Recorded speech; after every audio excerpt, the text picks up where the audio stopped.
और देखिए जरा इसमें जो भारतीय मौजूद हैं वो है वाइस कैप्टन संजय महार। संजय महार उसी जहाज पर है, ये उनकी तस्वीर है। सोचिए अब तक हॉर्मूज में फंसे हुए थे लगभग 40 से 50 दिन से। उसके बाद अब एक नई मुसीबत कि ईरान ने उनके जहाज को कब्जा किया और उन्होंने अपना वीडियो बनाकर जारी किया है। तस्वीर में आपको दिखाऊं, वाइस कैप्टन बैठे हुए, उन्होंने ये वीडियो बनाया है। इस वीडियो को देखकर ऐसा लग रहा है जो नाविक शिप पर मौजूद है उन सबको एक जगह लाकर रखा गया है। सभी आपको नजर आ रहे हैं बैठे हुए।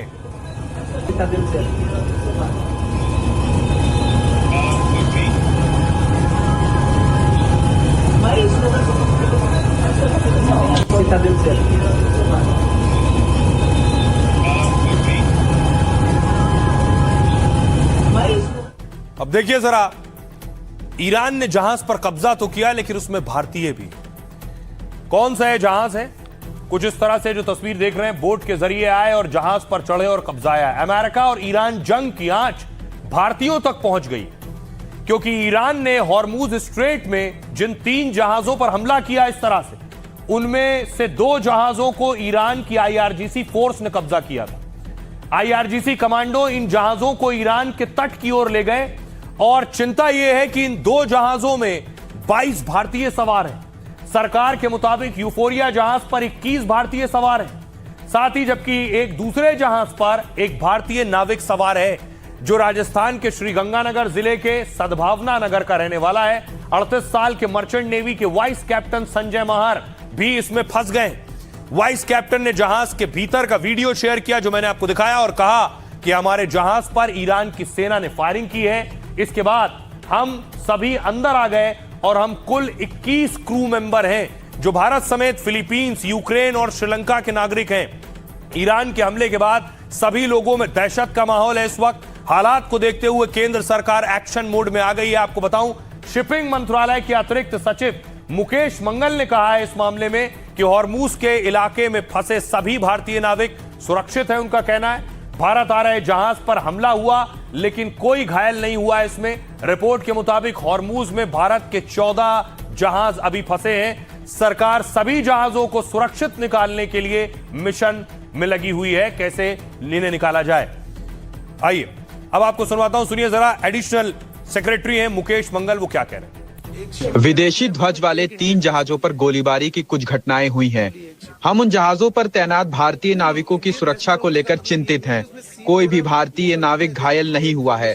जिन 3 कार्गो जहाजों पर हमला हुआ उसमें यूफोरिया नाम के जहाज पर 21 भारतीय नाविक सवार थे जो सभी सुरक्षित हैं, जबकि एपामिनोडास नाम के वेसल पर तैनात एक भारतीय नाविक भी सुरक्षित है। स्ट्रेट ऑफ हॉर्मुज में फंसे सभी जहाजों को सुरक्षित निकालने के लिए ईरान सरकार के साथ बातचीत जारी है। हम अपने जहाजों की सुरक्षित आवाजाही के लिए ईरानी अधिकारियों के साथ लगातार संपर्क में हैं। और अब देखिए जरा, जैसे ही ईरान कब्जा कर रहा है जहाजों पर, अमेरिका ने भी कब्जा शुरू कर दिया है। एक तस्वीर और दिखाऊं आपको, ये देख रहे हैं, अमेरिका ने एक और जहाज कब्जा लिया है हॉर्मूज पर। अमेरिका ईरान को जैसे कि तैसा वाली मात दे रहा है। Motor vessel Majestic X, we intend to conduct the boarding of your vessel.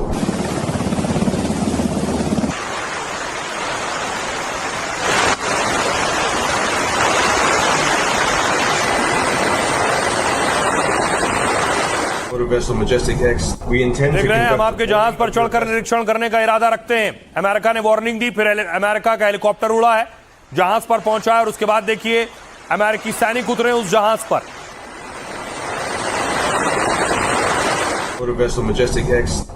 और जो कुछ अमेरिका कर रहा है, न सिर्फ ईरान, बहुत से दूसरे देश इस बात से डरे भी हैं, गुस्से में भी हैं और नाराज भी हैं। उसी में से एक तस्वीर आपको दिखाऊं, तुर्की ने भी अपनी ताकत दिखाई। तुर्की ने बाकायदा अपनी मिसाइल, अपनी सैन्य क्षमता दिखाई।